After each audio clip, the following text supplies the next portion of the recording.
नमस्कार। आप सबका रुद्रा वैदिक कास्टों में एक बार फिर हार्दिक स्वागत। आज हम बात करेंगे कर्ज या धन दोनों की समस्या। सबसे पहले अगर आपने मेरी चैनल को सब्सक्राइब नहीं किया तो कृपया सब्सक्राइब कर लीजिए, लाइक शेयर और बेल आइकन का बटन भी जरूर दबाइएगा। और जो टॉप विषय है कर्ज, यानी कर्ज सबके लिए समस्या नहीं है। लोग बैंक से कर्जा लेते हैं बिजनेस के लिए। अगर आपके पास 1,00,000 रुपया है, आपने अपने बिजनेस को बढ़ाने के लिए 40,000 और कर्जा ले लिया, तो आप उससे 40,000 से और पैसा कमाकर उसका चुकता कर देंगे। मगर कर्ज समस्या उनके लिए है जो लिया हुआ कर्ज उतार नहीं पा सकते। काम ब्याज के ऊपर ब्याज बढ़ रहा है, समस्या धन की बढ़ रही है, साधन इनकम का साधन कोई नहीं है। धन की समस्या क्यों है, उसके कारण क्या है? कारणों के साथ साथ उपाय की भी बात करूंगा। पहले हम कारण जान लें। कारण कोई एक नहीं होता। सिर्फ ये देखकर कि धन भाव पीड़ित है या धनेश पीड़ित है तो काम हो गया। अरे वो 6-8-12 में चला गया तो आप कह दीजिए ये उपाय कर लीजिए, ये उपाय की बात होगी। पहले ये देखिए भी आपका कर्जा या धन की समस्या के कारण क्या है और वो कारण देने वाला ग्रह कौन है, उसके आधार पर ही उपाय की बात होगी। क्योंकि हम जब भी धन की बात करते हैं तो धन भाव दूसरा भाव है, ये धन है, यहां से हम धन देखते हैं। एक्यूमुलेटेड बैंक अकाउंट जिसे कहते हैं, संचित धन जिसे बोलते हैं, यहाँ से संचित धन ही नहीं देखते, यहाँ से हम संचित वाणी भी देखते हैं। हमारा जो शब्दों की पूंजी है वो भी यहाँ से है, धन की पूंजी वो भी यहाँ से है। यहाँ से हम अपने कुटुंब की भी बात करते हैं, क्या कुटुंब हमारे मुश्किल में खड़ा है या कि नहीं खड़ा है, वो भी हमारी पूंजी है। ये जो भी पूंजी है हम संचित धन, तो हम यहीं से देखेंगे। तो इसमें देखने के लिए सबसे पहले क्या बात होगी कि इसका यहाँ पे राशि कौन सी है, उस राशि का स्वामी कौन है, उसकी स्थिति क्या है। सबसे पहले हम अगर बात करें कि अगर धनेश धन भाव का स्वामी छठे हाउस में चला गया, छठे भाव में यहाँ आ गया, 6th हाउस में आ गया, तो यहाँ से क्या रहता है, रोग ऋण शत्रु। यहाँ से रोग की भी बात होती है, ऋण की भी बात होती है, शत्रुता की बात होती है। आपका धन आपके कोर्ट कचहरियों के ऊपर जाने से बर्बाद हो रहा है, रोग के कारण हो रहा है, या आपने जो कर्जा लिया है उसकी बात हो रहा है, इसकी बात होगी।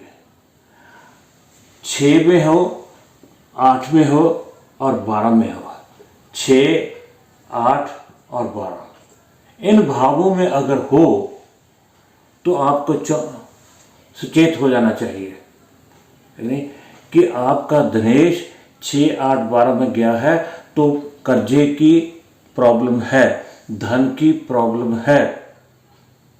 अब बात आगे है कि ये कितना है। अगर वो आगे पीड़ित है, पीड़ित, एक तो धनेश 6ठे भाव में, 8वें भाव में या 12वें भाव में चला गया और ऊपर से पीड़ित हो गया। पीड़ित का अर्थ ये है कि वो नीच का हो गया और उसके बाद अस्त हो गया या फिर शत्रु राशि का हो गया।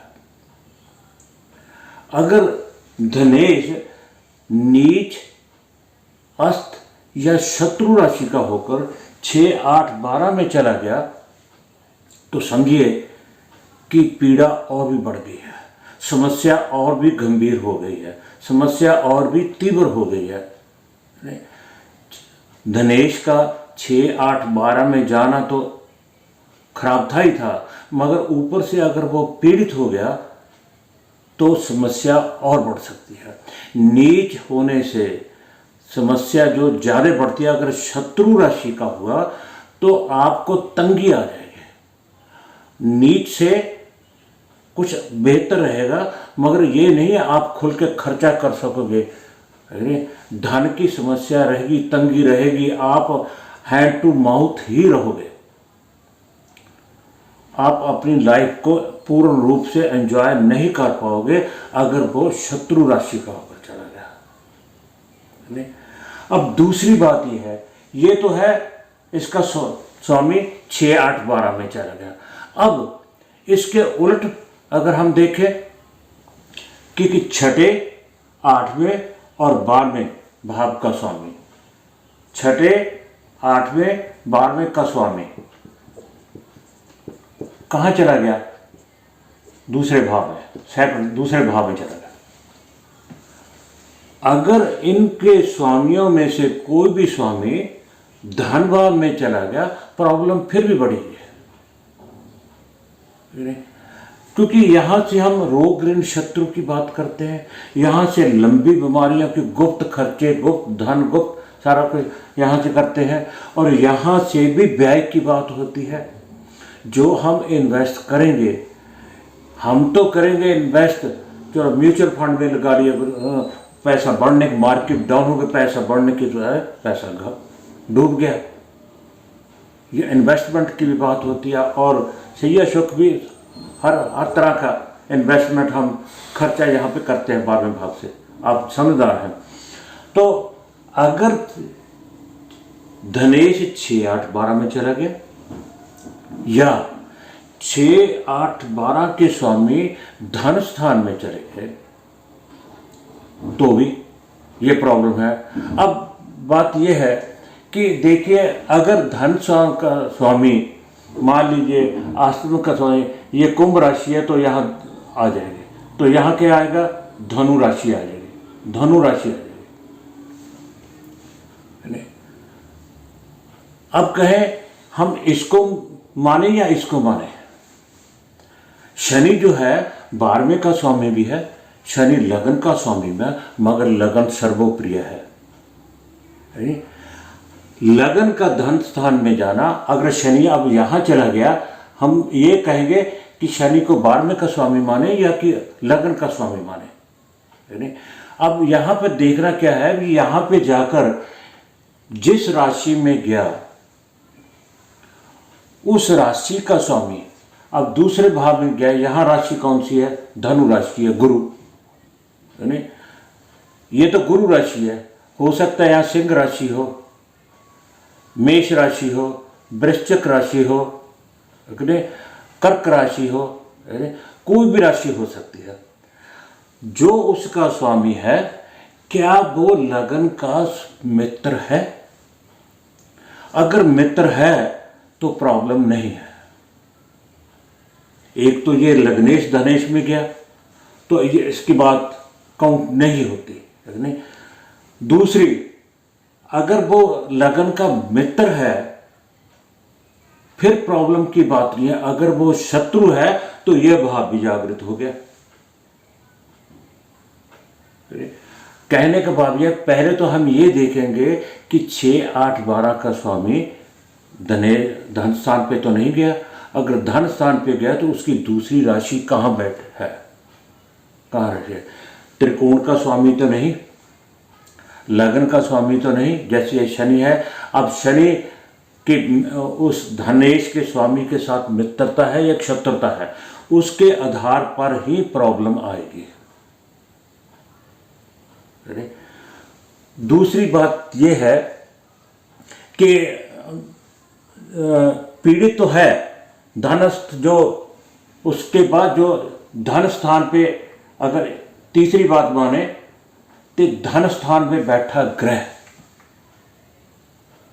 जो धन खाली है तो अच्छी बात है, अगर यहां पर कोई बैठा है ग्रह, सूर्य है, सूर्य बैठा है नहीं, तो वो कहां का स्वामी है? जो धन स्थान का स्वामी यहां पे ग्रह बैठा है नहीं, वो कहां का स्वामी है? 6, 8, 12 का जो बात चल रही थी है, या कि वो यहां पे बैठा है, अगर यहां पे राशि कुंभ है, शनि की राशि में बैठ गया, क्या वो उसके स्वामी का मित्र या शत्रु है? दूसरा, अगर यहां तुला राशि है तो सूर्य नीच का हो गया, सूर्य नीच का हो गया। कोई भी ग्रह जो धन स्थान पे बैठा है, क्या वो पीड़ित तो नहीं, नीच का तो नहीं, अस्त तो नहीं, शत्रु राशि में तो नहीं, शत्रु राशि में तो नहीं, निवास में जाकर नीच का तो नहीं हो गया, विष निवास में तो नहीं, विष निवास में तो नहीं, मृत्यु निवास में तो नहीं, मृत्यु निवास में तो नहीं। ये सारी चीजें पहले बता चुका हूं पिछले वीडियो में। इन चीजों से नीच का होना, अस्त होना, शत्रु राशि का होना, निवास में जाकर नीच का हो जाना, विष निवास में होना, मृत्यु निवास में होना, यानी कि कमजोर होना, पीड़ित होना। अगर कोई ग्रह पीड़ित होकर धन स्थान पे बैठा है, तब भी वो कमजोर है, धन स्थान तब भी कमजोर है, तब भी उसको पैसे की, कर्जे की, धन की समस्या आएगी ही आएगी।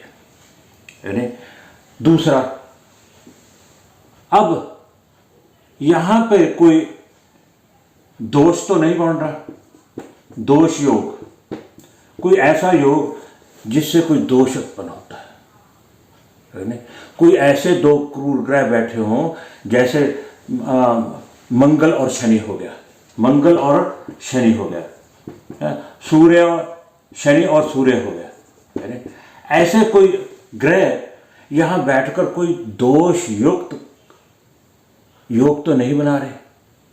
अगर ऐसा है तब भी धन पाप पीड़ित हो गया, इससे भी आपको पैसे की, धन की समस्या आएगी ही आएगी। अब एक बात और, अगर धन स्थान का स्वामी कहीं पर भी बैठा है, मगर वो उस नक्षत्र में बैठा है जिसका स्वामी 6, 8, 12 का है, नक्षत्र की बात हो रही है, नक्षत्र की। धनेश का जिस नक्षत्र में बैठा है, उस नक्षत्र का स्वामी 6, 8, 12 का स्वामी है, तब भी यह समस्या आएगी। कहने का भाव है 6, 8, 12 के स्वामी के नक्षत्र में अगर धनेश बैठा है, तब भी वो कमजोर है और धन की समस्या आएगी आगे, क्योंकि हम इतनी गहराई से आगे नहीं बढ़ते, हम मोटा मोटा देख लेते हैं, मगर क्लाइंट हमारे पास फिर आ जाता है, आपने ये उपाय बताया था जी, ये तो कारगर नहीं हुआ। नहीं, आप देखते हैं कि यहां राशि कर्क राशि, इसका स्वामी कौन है? चंद्रमा, चंद्रमा, अग्नि। और चंद्रमा के नक्षत्र कौन से हैं? अगर धनेश चंद्रमा बैठा मान लो यहां पे है, हम सोचेंगे कि चंद्रमा 6, 8, 12 का स्वामी वो तो यहां पे बैठा है, या लाभ स्थान में बैठा है, या पंचमे में बैठा, कहीं पर भी बैठा है, हमारी सोच वहां तक नहीं जाएगी। परंतु इसका स्वामी अगर यह 3, 2, 1 यहां आ गया, कुंभ 1, 2, 3, तो यहां का स्वामी कौन हो गया? गुरु, गुरु जहां बैठा है ना तो हमें ये पता चलता है कि वो 6, 8, 12 में बैठा है कि नहीं,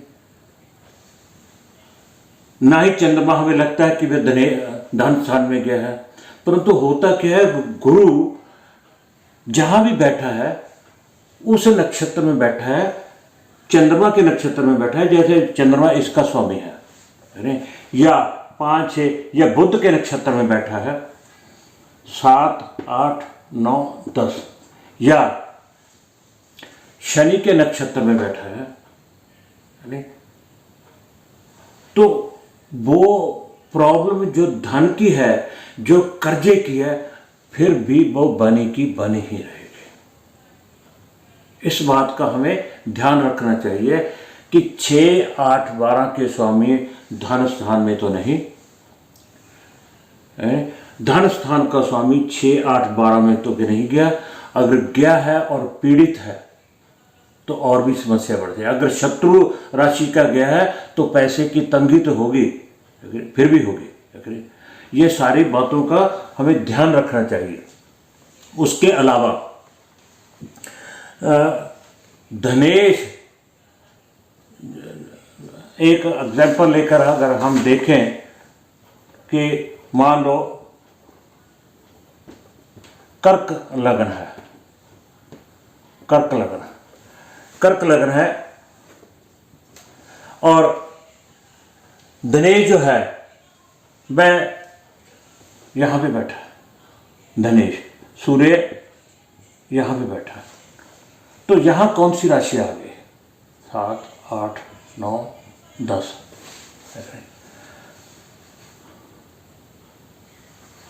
कर्क राशि है, लगन है, और धन स्थान का स्वामी सूर्य है। सूर्य छठे भाव स्थान पे बैठा है, और बैठा किसकी राशि में है? शनि की राशि में है। और शनि जो है लगन का शत्रु है। ऐसे में परिस्थिति और भी बिगड़ जाती है। एक तो दिनेश छठे भाव में चला गया, दूसरा शत्रु राशि में चला गया, और छठे का स्वामी 6, 8, 12 कहीं पे बैठा हो, उसका स्वामी और लगन का शत्रु हो, तो भी ऐसा होगा, धन की समस्या आएगी ही आएगी। अब बात यह है कि इनमें से देखो, हमने 6, 8, 12 की स्वामी की बात की, 6, 8, 12 के स्वामियों की धनेश में बात की, नक्षत्र की बात की, पीड़ित होने की बात की, उनके मित्रता शत्रुता की बात की। जितने पॉइंट ज़्यादा मिलेंगे उतने ही होंगे। दूसरी, अगर मान लो ये इसका स्वामी सूर्य है, सूर्य की युति किसके साथ है? सूर्य की युति किसके साथ है? शनि के साथ। सूर्य और शनि, ये जरूरी नहीं कि धन स्थान में हो, 6, 8, 12 में। युति किसके साथ होगी? छठे के स्वामी के साथ, अष्टम के स्वामी के साथ, और 12वें के स्वामी के साथ, उसके साथ युति हो गई,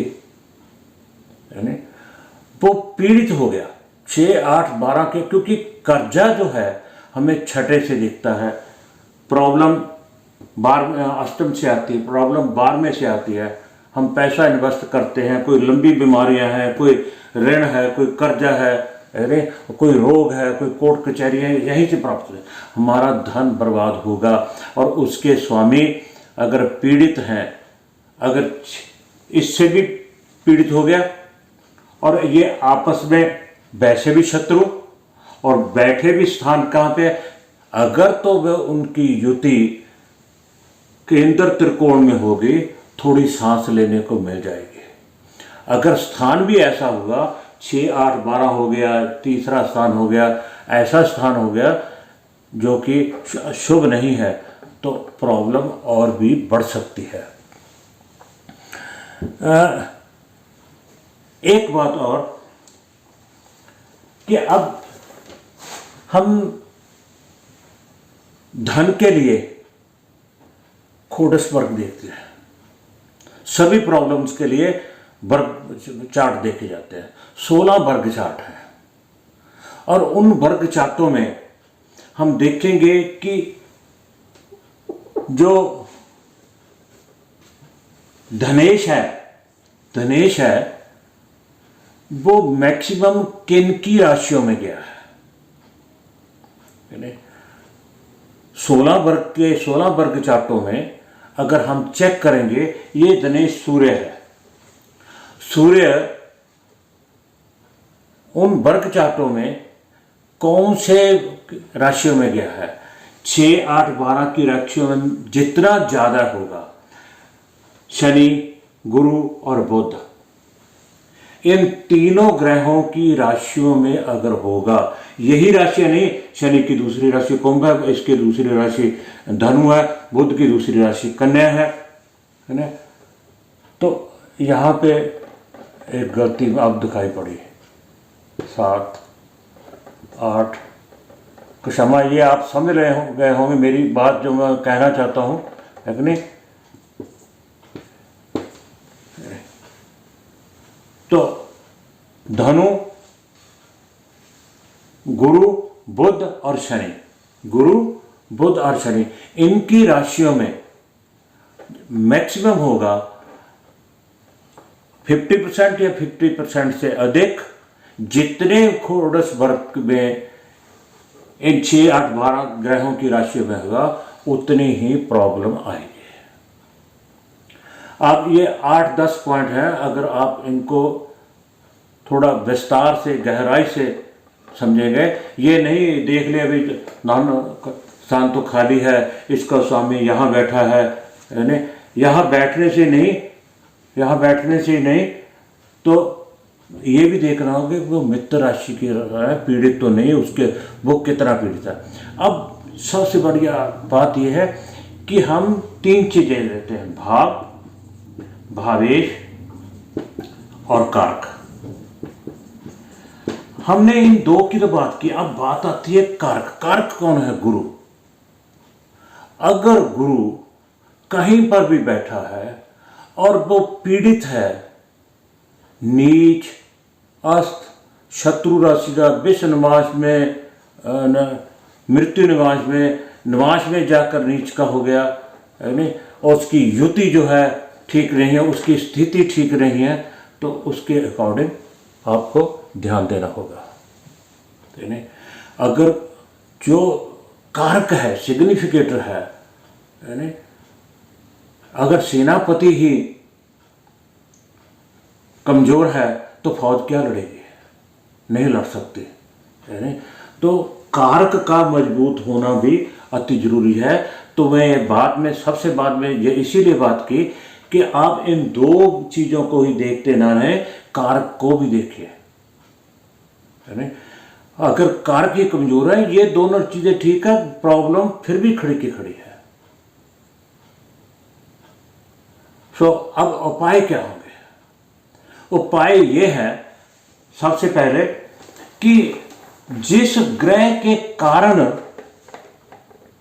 हमारा धनेश पीड़ित हुआ, हमारा भाव पीड़ित हुआ, उसकी स्तुति का पाठ कराएंगे, उसका जाप कराएंगे, उसके बीज मंत्र का पाठ कराएंगे, जैसे आपकी श्रद्धा, जैसे आपका निर्णय, यानी उस ग्रह को शांत करेंगे जिसके कारण हमारे धन भाव, धनेश जो भी पीड़ित हुआ। दूसरा, बहुत सिंपल, 2 ही उपाय। दूसरा, कारक। कारक कौन है? गुरु।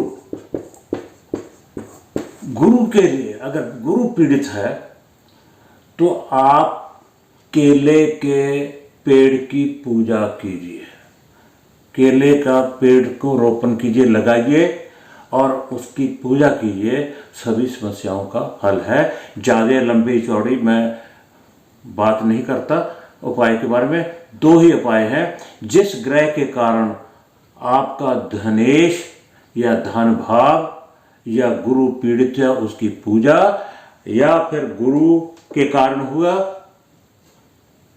कई कारणों से गुरु पीड़ित हो गया तो आप केले का वृक्ष लगाएं और उसकी पूजा करें। वीडियो ज़्यादा लंबी ना हो जाए इसलिए मैं यहीं पे विराम देता हूँ। अगर कोई बात समझ ना आए, मेरे से भी गलती हो, जैसे मैंने यहाँ काउंटिंग गलत तरीके से, वो जानते हैं क्लैरिकल मिस्टेक है, ठीक है नहीं।